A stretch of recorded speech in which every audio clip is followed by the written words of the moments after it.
ଥରେ ଗୋଟିଏ ଗ୍ରାମରେ ଥିବା ଏକ ଗଛ ଉପରେ ଏକ ଛୋଟ ଚଢ଼େଇ ବାସ କରୁଥିଲା। ସେହି ଚଢ଼େଇର ନାମ ଥିଲା ପିଙ୍କୁ। ପିଙ୍କୁ ତା ମା' ସହ ଏକ ଛୋଟ ଘରେ ରହୁଥିଲା।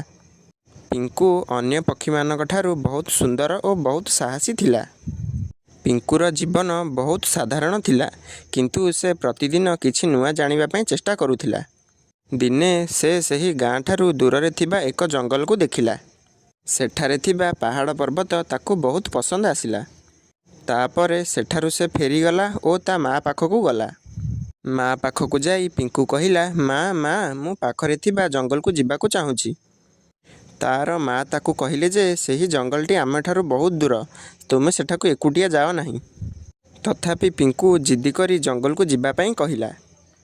ତାର ମା' କହିଲେ, ହଉ, ତୁମେ ଯଦି ସେଠାକୁ ଯିବା ପାଇଁ ଚାହୁଁଛ ତାହେଲେ ସତର୍କତାର ସହିତ ଯିବ।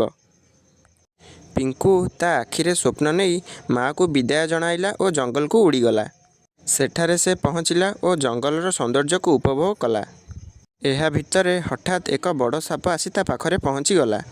ପିଙ୍କୁ ତାକୁ ଦେଖି ହଠାତ୍ ଡରିଗଲା ଓ ସାହସିକତାର ସହିତ ଚୁପ୍ ରହିଲା। କିଛି ସମୟ ପରେ ସେହି ସାପଟି ସେଠାରୁ ଚାଲିଗଲା। ଏହି ଦିନ ପିଙ୍କୁ ତା ଜୀବନରେ ଏକ ଗୁରୁତ୍ୱପୂର୍ଣ୍ଣ ଶିକ୍ଷା ପାଇଲା।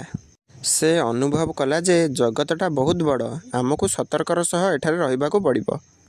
ତା ପରଦିନ ପ୍ରଭାତରେ ପିଙ୍କୁ ତା ଘରକୁ ଫେରିଗଲା ଓ ତା ଜୀବନର ନୂଆ ଅନୁଭୂତି ତା ମା' ସହିତ ଭାଗ କଲା।